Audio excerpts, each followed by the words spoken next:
So okay, shape tuning is actually from one shape to another shape, and these shapes are available here. You can say these rectangular shapes are there, and oval or this pentagon kind of thing, which you can twin. Twin means kind of morphing from one shape to another shape, and slowly you can go for complex things also to shape twin. The question is, it should be in the that shape format only.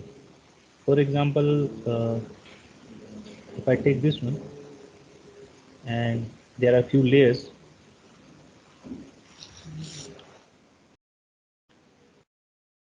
shapes I have just opted for one layer and my key is there. So nothing is there until unless I'm going to create over here. So this is one kind of box you can say. So you can see, look at here, it's changed that icon, and somewhere anywhere means let's say for 150, you have to go there, right click, insert blank keyframe over here. Then go for another, or you can even go for the same, right? Then somewhere in the mid in between, right click, shape. So this kind of shape you can change.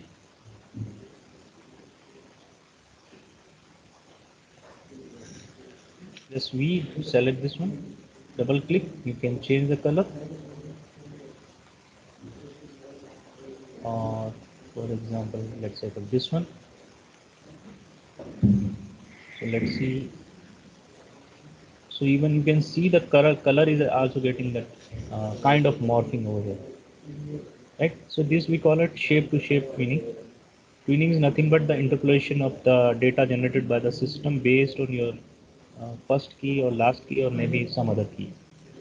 For example, let's say on 90, if we go again, insert blank key, and this tab, let's say, click, same way.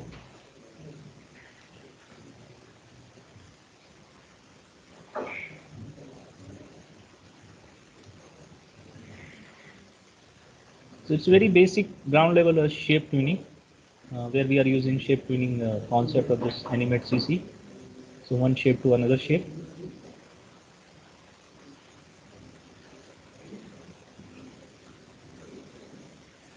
Same way, I'm just locking this layer and invisibility on, going to the next layer and come back to frame number one. This time again I'm creating an oval shape.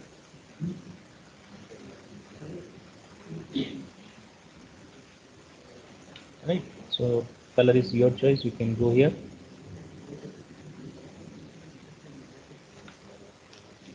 And again I'm coming on 50. Same way. So here I'm trying to type something. Let's say for example A color.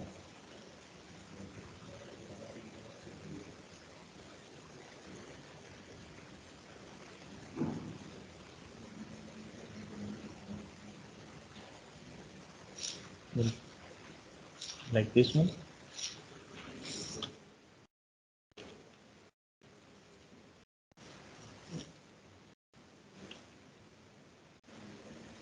Selection tool. Then go to Q. Scale it up. Then you have to go to modify. Then break apart. So it should be like dotted only. So it's become shape then in that case. Then here in shape twin. Now you can see that from one shape to text you can play on.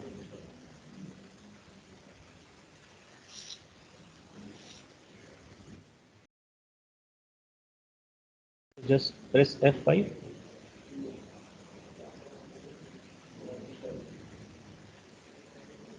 So from 50 to 90 it's going to be hold, and for that I just added this blank data over here, keys.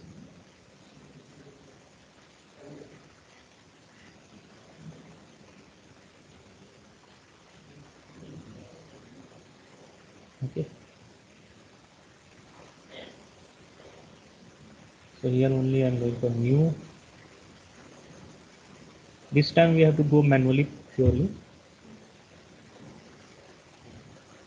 Reduce yours this one. Give 2-3 layers. Layer 1 is going to be your base.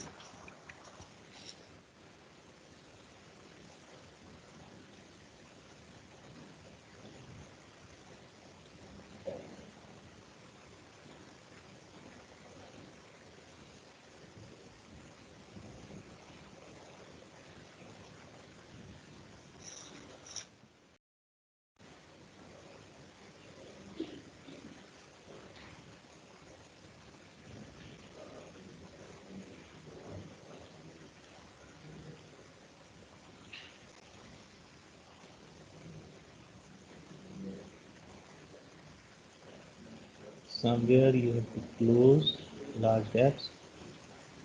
So if somewhere it is not attaching your this one, so that color will bleed out. It won't come over here. So in that case you have to go here and go for any option so that it closes automatically and then color can be filled.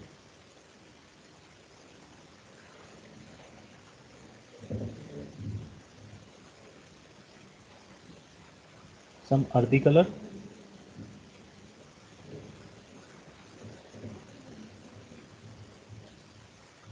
right? And from here you just focus on this also. So this is going to be your ground baseline, and from this you can look at the entire this one, and this is in the crop form. Now you have to create a ball.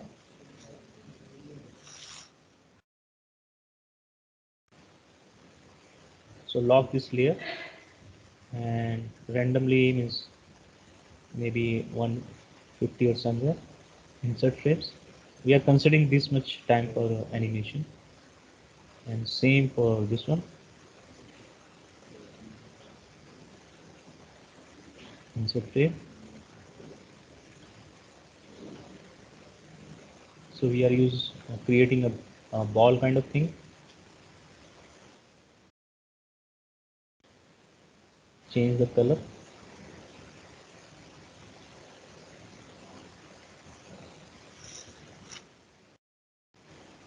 Double click.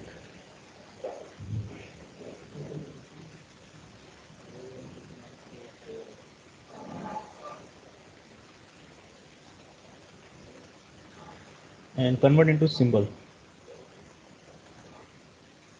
Ball. Give the name ball. Keep it graphic. And this is the anchor point where the ball is going to rotate. Keep it in center. Okay, and then okay.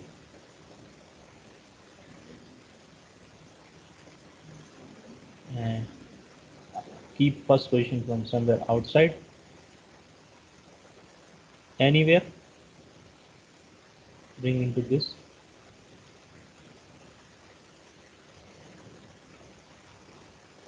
Set a key.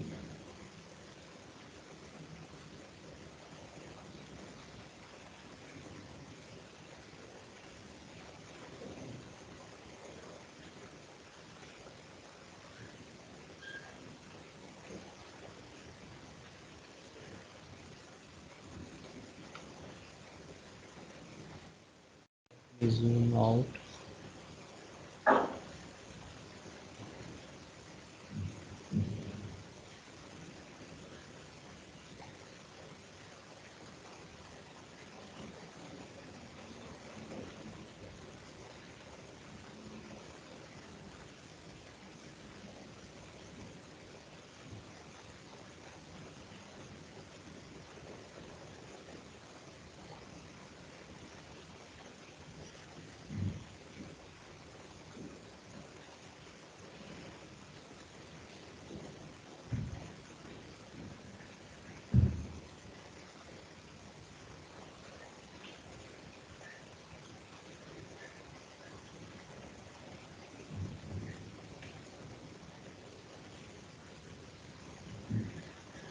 So you can use onion skin. Look at this. And use, let me zoom it. So use up and down arrow to just find out this curve, that arc. Okay, if it is like this, so based on onion skin, you can look at the flow, the path. This way you have to just create using arrow up and down or left hand side.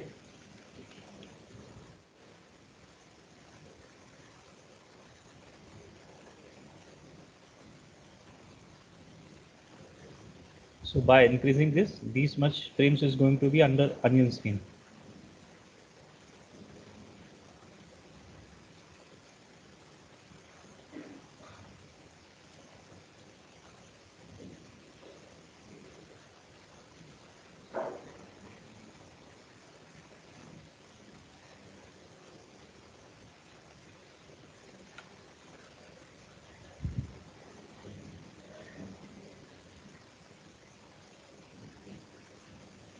Classical twin.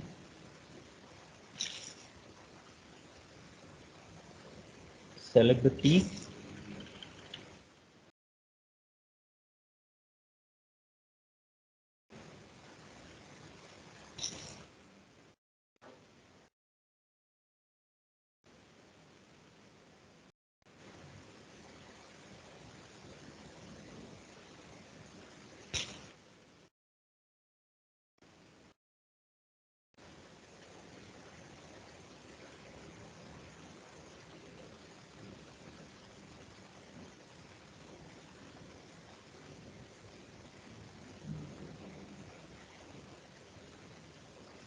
Right, on this way you have to create a bouncing ball.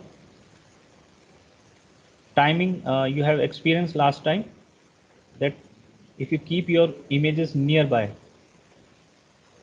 so let's say this is this here and then it's so far away, this you have to, this is a breakdown to just get the arc, and this is here. So you can go here and just reposition your this one.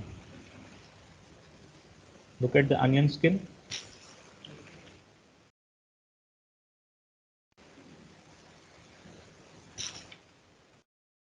So now you can see that purple colors shapes overlapping. You can see the distance between multiple images. It's increasing. Are you getting this? That discussion what we did last time, that spacing between two images. So here you can control that, and if you find that somewhere you have to add something, then you have to add.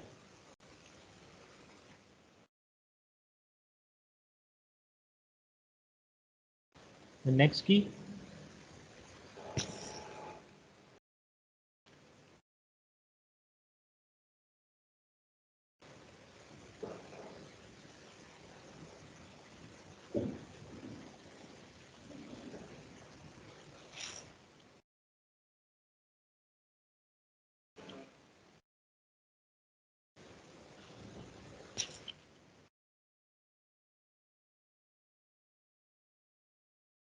So this is one bounce from top to this one.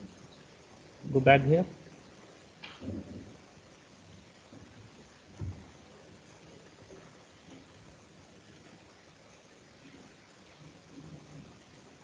So this way you have to do it. It's coming here, first bounce, then second bounce. Last time we discussed, but could be because of festival we did not experience. I asked you people to carry the original ball, plastic or other material.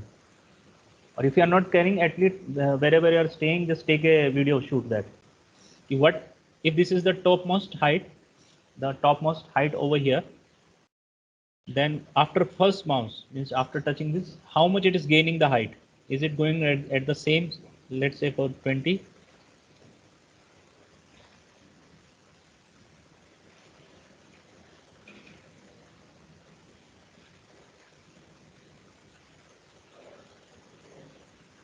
So how much? Whether it is here, then whether it's recovering 75% of that height or 50% of that height or less than that.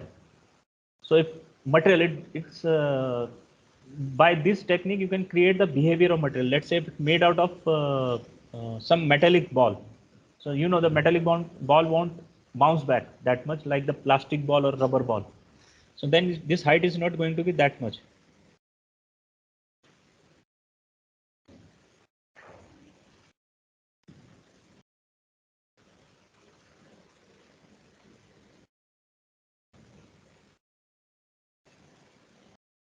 And somewhere next, insert keyframe, then slightly come down, add this classical twin here,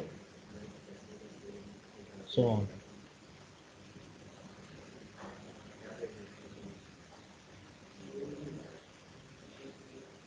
So this is one kind of thing. Just look at the screen.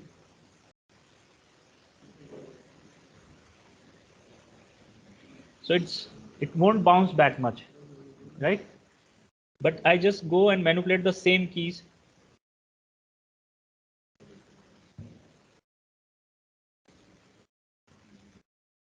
If it is going this much,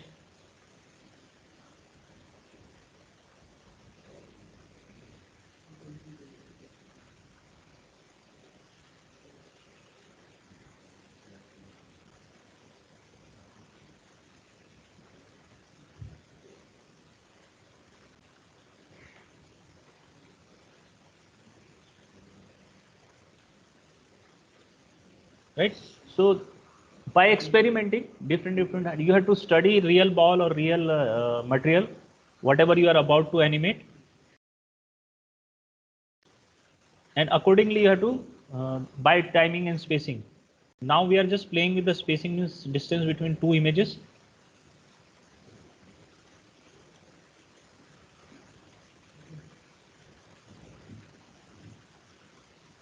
So first what I did, it came just slightly up and then immediately went back to ground.